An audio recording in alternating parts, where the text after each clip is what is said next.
हर इंसान की जो होती है वो वैल्यूज, वैल्यूज बिलीफ सिस्टम, ये सब बच्चे कहाँ सीखते हैं? घर पे सीखते हैं। एक एक बच्चे जिसके घर में उस तरीके का जैसा भी इन्वायरमेंट होगा वो वैसी ही चीजें सीखेगा। किसी के घर में ये इन्वायरमेंट है कि हमें रोज सुबह दर्शन करने जाना है, तो वो चीज सीख रहा है। किसी के घर में इन्वायरमेंट है कि घर पे साथ में आरती कर रहे हैं, तो वो चीज सीख रहा है। ठीक है, किसी के घर का मतलब इस तरीके का एनवायरनमेंट है कि बहुत हेल्पिंग नेचर है, रोज दान दे रहे हैं, रोज गाय को रोटी खिला रहे हैं, कुत्ते को खाना डाल रहे हैं। ये जो बच्चे जो भी चीजें देखते हैं, ये सारी चीजें वैल्यूज उनके अंदर बैठ जाती हैं। आपको अलग से बताना नहीं पड़ता है। आप जो है मंत्रोच्चारण उनको सिखा रहे हैं, या फिर जो भी मतलब जैसे भी अच्छी वैल्यूज, अच्छे संस्कार जो हम बोलते हैं बच्चों को जो हम डालते हैं, वो उसकी नींव कहाँ पड़ती है? घर पे पड़ती है। स्कूल में हमें संस्कार किस तरीके के वैल्यूज और संस्कार उस तरीके के नहीं मिलते जैसे हमें घर पे मिलते हैं। स्कूल में तो आपको हर चीज के बारे में बताया जाएगा, वो किया जाएगा। ठीक है, फिर बच्चा उसको लेता किस तरह से वो डिपेंड करेगा कि वो उसको घर में कैसा एनवायरनमेंट मिला हुआ है।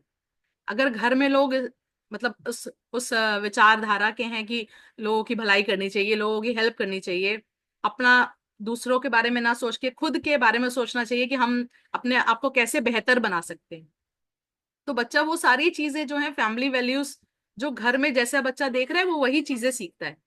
तो जितना महत्वपूर्ण और जितना इम्पोर्टेंट स्कूल घर है, उतना स्कूल स्कूल नहीं है ना?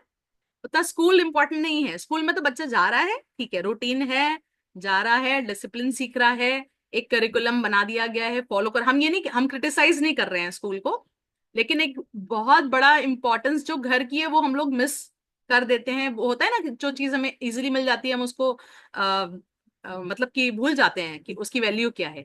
तो कभी कभी हम लोग अपने आप को याद दिलाना पड़ता है ना? तो अगर बहुत बारी हो जाता है ना कि हमारे बच्चे स्कूल जा पा रहे हैं, बहुत बारी कंडीशन में होता है कि नहीं जा पा रहे हैं स्कूल, नहीं स्कूल वाले एक्सेप्ट नहीं कर रहे हैं, बहुत सारे बच्चे स्कूल कोऑपरेट नहीं करते हैं, नहीं हो पाती वो चीजें, तो हमें उस चीज से डिमोरलाइज नहीं होना है। बेसिकली मेरे कहने का ये मतलब है, आज हमने ये सेशन इसीलिए रखा है कि जो बच्चे स्कूल जा पा रहे हैं बहुत अच्छी बात है, नहीं जा पा रहे हैं तो उसके लिए डिमोरलाइज नहीं होना है। हमारे घर से अच्छा स्कूल कोई नहीं हो सकता है। एक माँ चाहे, एक फादर चाहे, तो वो पूरा रूटीन बना करके उस तरीके से हम घर पे एजुकेट कर सकते हैं बच्चों को।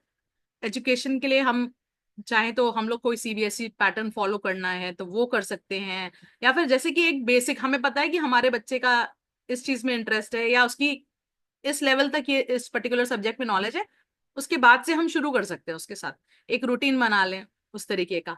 ठीक है, कि आज हमें ये स्टोरी पढ़नी है, और फन वे में। जैसे स्कूल में तो भाई क्या होता है, बच्चों का भी प्रेशर रहता है, ये होमवर्क मिला है ये फटाफट, भाई उनको तो एक टाइम स्लॉट दिया गया है, इसमें उनको ये सिलेबस कंप्लीट करना है। अब वो बच्चे को समझ में आए या ना आए, उनसे मतलब नहीं है, उनको तो सिलेबस कंप्लीट करना है, इससे मतलब है। लेकिन हम घर में होने के नाते, एज अ मदर होने के नाते, हम लोग क्या कर सकते हैं कि जब तक हमारे बच्चे को समझ में नहीं आएगा एक चैप्टर, हम आगे नहीं बढ़ेंगे। हमने उसको स्टोरी बताई, स्टोरी सुनाई, स्टोरी साथ में उसके पढ़ी, उससे क्या हो रहा है, उसके वोकेबलरी डेवलप हो रही है, वर्ड्स उसके दिमाग में नए नए आ रहे हैं। ठीक है, नए नए चीजों के बारे में पता चल रहा है, स्टोरी से आपको एनवायरनमेंट के बारे में पता चल रहा है, कैसे इमोशंस हैं उस स्टोरी में, उसके बारे में पता चल रहा है। तो फिर हम लोग बच्चों से जो है उससे उसके विषय में बात करें, उनसे समझे कि आपको क्या समझ में आया इस स्टोरी से, या फिर कोई भी उस स्टोरी से रिलेटेड क्वेश्चन कि समझ में आए कि वो समझ रहा है कि नहीं समझ रहा है। अच्छा, जब आप ये चीज से अश्योर हो जाए कि हाँ मेरा बच्चा समझ रहा है, फिर हम उसको नेक्स्ट लेवल पे लेके जा सकते हैं, है ना?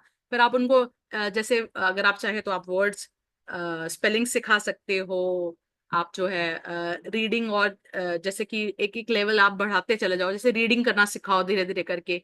तो कहने का मतलब है कि हम लोग चाहें तो घर पे भी ये सारी चीजें कर सकते हैं, मैथ्स का एक बेसिक लेवल लेकर के आए।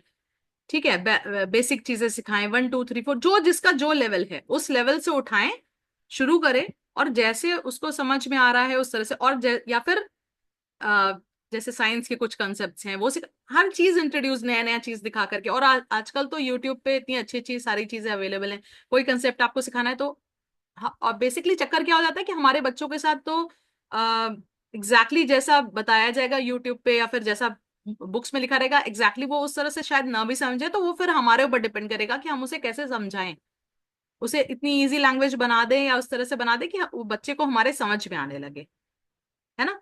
फिर क्या है कि हम उनके इंटरेस्ट को डेवलप कर सकते हैं, जैसे कि पेंटिंग में इंटरेस्ट है ना? जैसे सुवर्णा कितनी अच्छी पेंटिंग करती है, ड्राइंग करती है, तो उसमें हम उसको हेल्प करें। उसमें उसका और एनहेंस करने की कोशिश करें, क्राफ्ट्स वगैरह उसमें जोड़ दें, है ना।